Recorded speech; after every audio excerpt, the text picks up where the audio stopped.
Hey guys, it's Ben the Coin Geek at Old Pueblo Coin in Tucson, Arizona with a new purchase video for you today. These coins, if available at the time of video, will be linked down in the show notes. And as always, oldpueblocoin.com, tucsoncoinshow.com. And today we're going to lead off with a what does Ben collect kind of item. Sometimes you guys ask me what I like, and I tell you strange things like these little finish pieces. So these are in older NGC, what they call fatty holders, real nice clean holders, super high grade coins, and not that expensive. And so these guys here, I will keep one of them and sell one of them. And so, but MS67, 1924 Finland, 1 penny piece. And they're just kind of cool. And so I like stuff like this, just kind of random small-sized coins in high grade and old holders that aren't super expensive.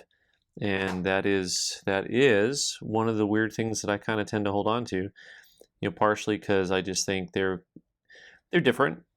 Yeah, I like different. I tend to be drawn towards different, and also they're not that expensive. So I always feel like I can afford to keep something like that. So today we've got a bunch of fun stuff in. So this metal I found just to be absolutely stunning, so I bought it. I don't know what it's worth. It's Augsburg. So whenever you see that pine cone, that's Augsburg. Look at the freaking detail in this thing, man. It's insane. Look at the level of detail in each one of the little shields, compared to a coin. So this is from 1852. I mean, it's just, the whole thing is just a masterpiece. I'm really intrigued by the grade, by the way. It got a 65. And I'm just thinking, what does a 67 look like? You know what I mean? So let's see, prize for industry. Oh boy. Yeah, some type of prize. I think that's what that means. Y'all, I didn't get my German book out before I looked at this. So here we go with the engraver, pardon me, the designer down here at the bottom. But once again, just you can look at the detail just in the leaves alone. The depth and how they flow. Anyway, cool metal. The obverse just sells this thing like nobody's business. So anyway, that guy is going to be priced at $300, and it's just kind of a neat piece. Staying in Deutschland, here we go. And so I don't think I've mentioned this very often, but I actually have collectors who are topical collectors. So instead of collecting coins by country, they will collect by topic. So this coin happens to have a horse on it, which is a topic that I know I've had collectors collect by. I've had collectors, they will buy any banknote or coin that has a horse on it. So there is a new way to collect for you, all of you out there. Maybe you're trying to get your spouse involved in coin collecting so that you can go to shows together and they have something to look for. It's just kind of a novel thing to do. So this, you can see, is really fully lustrous and dated 1827. 16 good groschens, fine silver.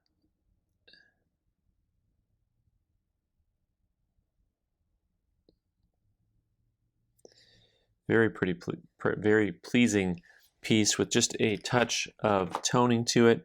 They graded this MS63, just a nice piece all around. This coin I've got priced at $420. Thought it was kind of neat. Now we're going to go small, real small, for a Mondi piece from Great Britain from 1832. They use this same basic design on coins from the 1960s and 70s still.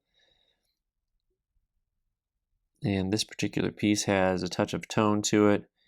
You know, that purples and blues and stuff like that. I love the fact that it's got Guillermo on there, the fourth. I think that's fantastic. And that is a 58 PL, proof like 58. And that little guy's $129, so not super expensive. We're going to go down south to one of my all-time favorite coins. I love me some Bolivian bolivars. And this is actually, the denomination is a sol. This is 4 sols.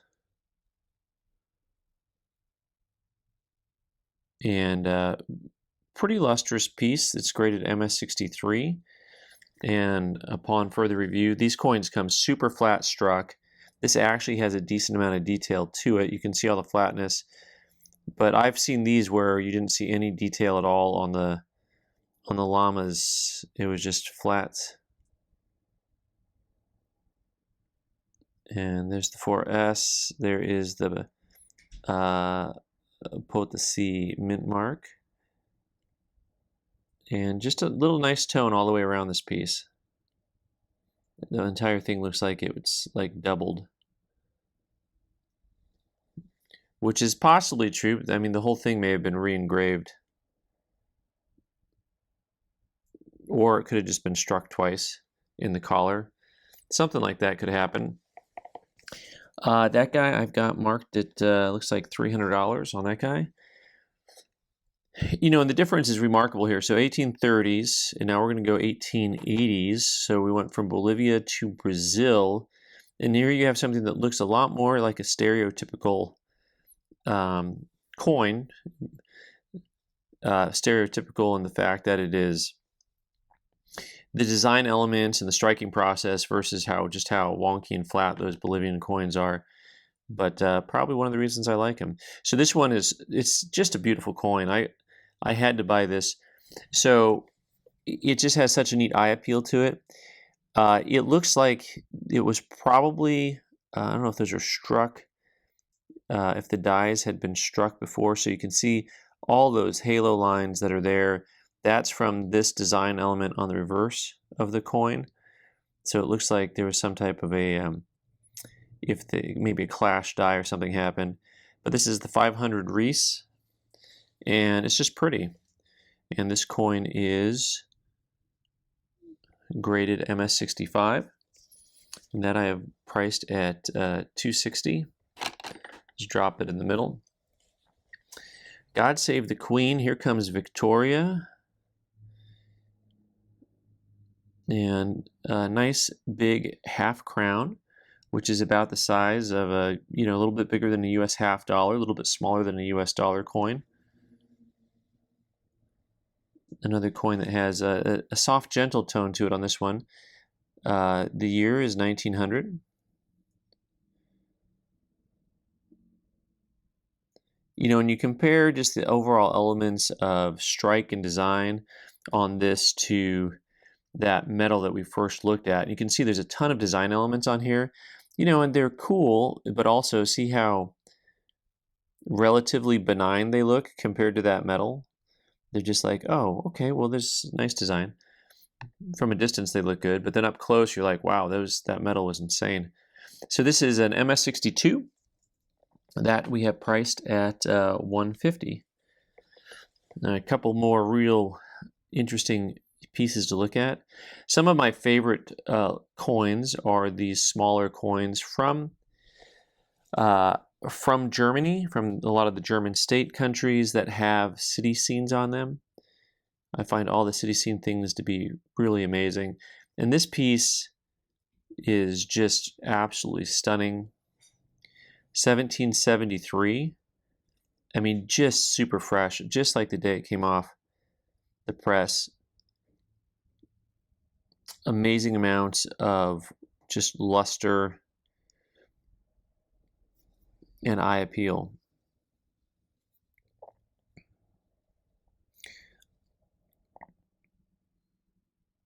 From Frankfurt.